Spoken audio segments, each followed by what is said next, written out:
Hello everyone, कैसे हैं आप सभी। स्वागत है आपका हमारे YouTube channel Goldy Story Point पर। आज की कहानी है बहू अपनी सास को माफ़ कर देना, वह दिल की बुरी नहीं है।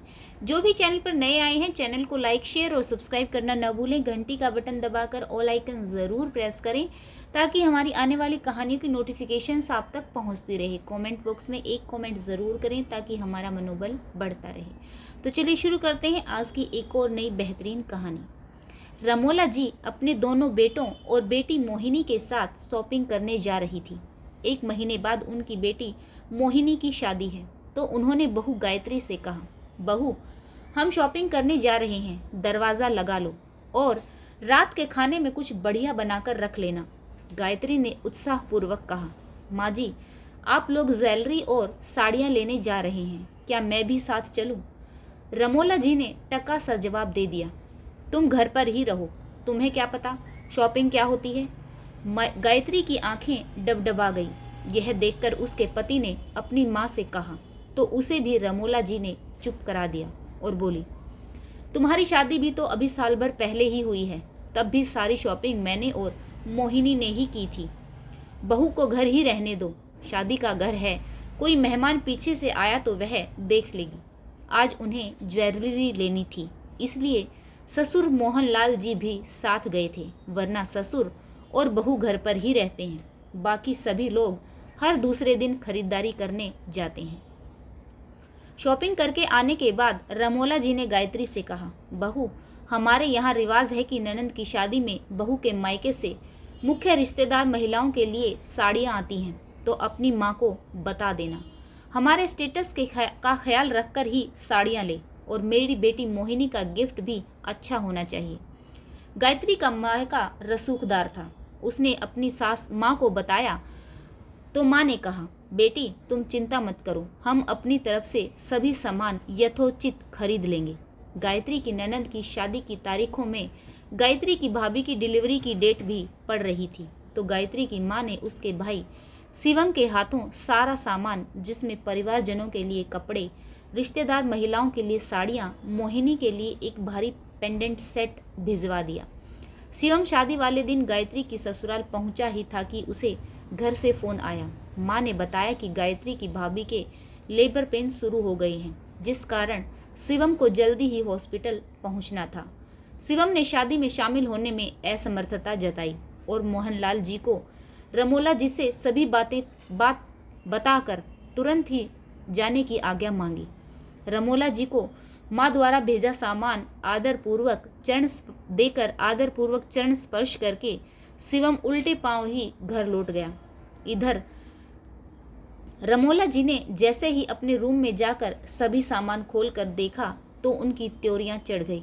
फौरन ही गायत्री को अपने कमरे में बुलाया, तलक सवर में बोली, बहू इससे तो अच्छा होता तुम्हारे मायके वाले कैश ही दे देते, कितनी सस्ती हल्के रंग की साड़ियाँ भेजी हैं। तुम्हारी ननंद की शादी में उन्हें ढंग के उपहार भी देने नहीं आते। तुम्हारी ननंद को भी हल्का सा पेंडेंट सेट दिया है। गायत्री सिर झुकाए खड़ी थी। उसने कहा, माँ जी ये डिज़ाइनर साड़ियाँ हैं, आँखों में चुभने वाले रंग इनमें नहीं आते। गायत्री बस इतना ही कह पाई थी कि सास चिल्लाकर बोली, बस कर, अब ज़्यादा सफाई मत दे, अब तू हमें बताएगी कि डिज़ाइनर साड़ियों में कौन से रंग आते हैं और कौन से नहीं। ठीक है, अब हमें धौंस मत दिखाओ, हमने ज़िंदगी भर डिज़ाइनर कपड़े ही पहने हैं, अब मुझे ही कुछ करना पड़ेगा, वरना सभी रिश्तेदारों में मेरी नाक कट जाएगी। ऐसी साड़ियाँ तो लोग नौकरानियों को देते हैं। थोड़ी देर बाद रमोला जी अपने छोटे बेटे के साथ बाजार के लिए निकल गई। वापस लौटी तो उनके हाथ में एक बड़ा सा बंडल था। वह साड़ियों की शॉपिंग करके लाई थी। रमोला जी ने गायत्री के मायके से आई हुई साड़ियों को एक तरफ छुपा कर रख दिया और अपनी लाई हुई साड़ियाँ अलमारी में रख दी। कुछ देर बाद उन्होंने गायत्री से कहा, बहू तुम्हारे मायके से जो साड़ियाँ आई हैं वह मेरी अलमारी में रखी हैं, निकाल कर ला दो ज़रा, अभी फुर्सत है, मैं सभी रिश्तेदारों को वे साड़ियाँ अभी दे देती हूँ, बाद में बहुत से काम शुरू हो जाएंगे। उन्होंने अपनी कमर से चाबी का गुच्छा निकालकर गायत्री को पकड़ा दिया। गायत्री ने जब अलमारी खोली तो वहाँ पर एक ही बंडल पड़ा हुआ था। उसे उठाकर वह ले आई। रमोला जी ने साड़ियों का बंडल खोला तो गायत्री ने देखा कि पैकेट में उसके मायके से आई हुई साड़ियाँ नहीं थी, यह साड़ियाँ और ही थी। यह देखकर उसे बहुत धक्का लगा। वह बहुत ही सस्ती सिंथेटिक साड़ियाँ थी जो रमोला जी अपने रिश्तेदारों को बांट रही थी और यह कह रही थी कि साड़ियाँ बहू के मायके से आई हैं। गायत्री ने यह सब देख समझ लिया, परंतु शादी में बखेड़ा खड़ा ना हो इसलिए चुप रही। वैसे भी वह शांत स्वभाव की थी। ननंद की शादी में घर में मन मुटाव हो यह वह बिल्कुल भी नहीं चाहती थी। रमोला जी की यह हरकत भी वह सह गई। रिश्तेदारी से आई हुई औरतें साड़ियों को देखकर आड़े तिरछे मुंह बनाने लगी और दबे स्वर में कहने लगी, बहू के मायके वालों ने नाम कराने के लिए इतनी हल्की साड़ियाँ भिजवाई हैं, इससे अच्छा होता देते ही ना। रमोला जी के पति मोहनलाल जी ने बहू के मायके से आई साड़ियों की बुराई अपनी सगी बहन सुनीता के मुंह से सुनी तो अपनी पत्नी रमोला को आड़े हाथों लिया। वह अपनी बहन सुनीता की मौजूदगी में ही बोले, बहू के मायके से आई हुई डिज़ाइनर साड़ियाँ तुमने कहाँ रख दी हैं? यह सस्ती साड़ियाँ सबको बांट रही हो, इतना मोह लालच भी ठीक नहीं। बहू के मायके और बहू की इज्जत तुमने मिट्टी में मिला दी। रमोला पर सुनीता के सामने घड़ों पानी पड़ गया। रमोला की ननद ने कहा, भाभी, डिज़ाइनर साड़ियों के लालच में आपने अपनी बहू के मायके वालों के साथ साथ अपनी बहू की इज्जत का भी बंटाधार कर दिया। गायत्री आपके बारे में हमेशा अच्छा ही बोलती है, आपका इतना आदर करती है, बदले में आपने यह क्या किया?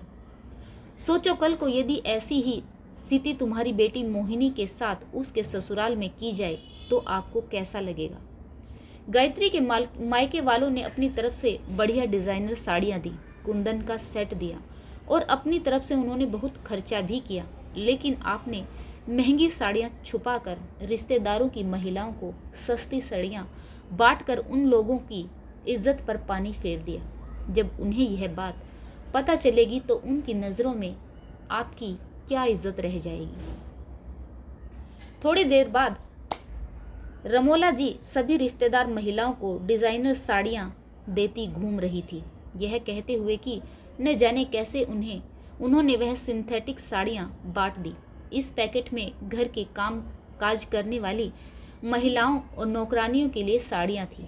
ऐसा बोलकर उन्होंने सभी सस्ती साड़ियाँ महिलाओं से वापस ले ली और डिज़ाइनर साड़ियाँ उन्हें दे दी। गायत्री ने जब यह देखा तो वह अचरज से भर गई। पलक झपकते ही वह मेहमानों के पास पहुंची और महिलाओं से बोली, यह भूल मुझसे हुई है। दरअसल दोनों पैकेट पास पास ही रखे थे, जल्दी में मैंने देखा ही नहीं। जब रमोला जी ने यह सुना तो वह आश्चर्यचकित रह गई, गायत्री की तरफ देखने लगी। दोनों की नज़रें मिली और गायत्री ने उनको आश्वस्त कर दिया कि कोई बात नहीं, सब ठीक है। डिज़ाइनर साड़ियों को देखकर सभी महिलाओं ने गायत्री से कहा, शादी के घर में ऐसा हो जाता है, जल्दबाजी में कभी कभार गलतियां हो जाया करती हैं। तुम्हारे घर से आई हुई साड़ियां एक से बढ़कर एक हैं। अपने माता पिता से कहना कि हम सभी को उनकी दी हुई साड़ियां बहुत पसंद आई। सभी महिलाएं वास्तविकता जानती थी, लेकिन सभी ने अनजान बनने का नाटक किया। सभी ने गायत्री के विनम्र व्यवहार और स्वभाव की बहुत प्रशंसा करते हुए कहा, रमोला को बहुत संस्कारी बहू मिली है। वहीं रमोला जी गायत्री से नज़र चुराती घूम रही थी। कुछ देर बाद गायत्री अपने ससुर मोहनलाल जी को चाय देने उनके कमरे में गई तो वह बोले, बहू, तुम्हारी सास की गलती के लिए उन्हें माफ़ कर देना, वह दिल की बुरी नहीं है। गायत्री ने कहा, कोई बात नहीं पापा जी, मम्मी जी बड़ी हैं, मुझे उनसे कोई शिकायत नहीं। मुझे तो मम्मी जी के चेहरे पर रौब और मुस्कान ही अच्छी लगती है। तब तक रमोला जी भी कमरे में आ चुकी थी। अपने पति और बहू की बातें सुनकर उनकी आंखें नम हो गई। गायत्री ने उन्हें देखा तो बोली, मम्मी जी, इन आंसुओं को संभाल कर रखिए, दीदी की विदाई पर भी बहाने हैं। अभी चलिए, चाची जी ने ढोलक को थाप दे दी है, बन्नी के गीत गाते हैं। और हाथ पकड़कर वह अपनी सासू माँ को कमरे से बाहर ले गई। रमोला जी ने एक बेटी को विदा किया तो दूसरी बेटी उन्हें मिल चुकी थी। आशा करती हूँ आपको यह कहानी ज़रूर पसंद आई होगी। कहानी पढ़ने के लिए आप सभी का एक बार फिर से बहुत बहुत धन्यवाद।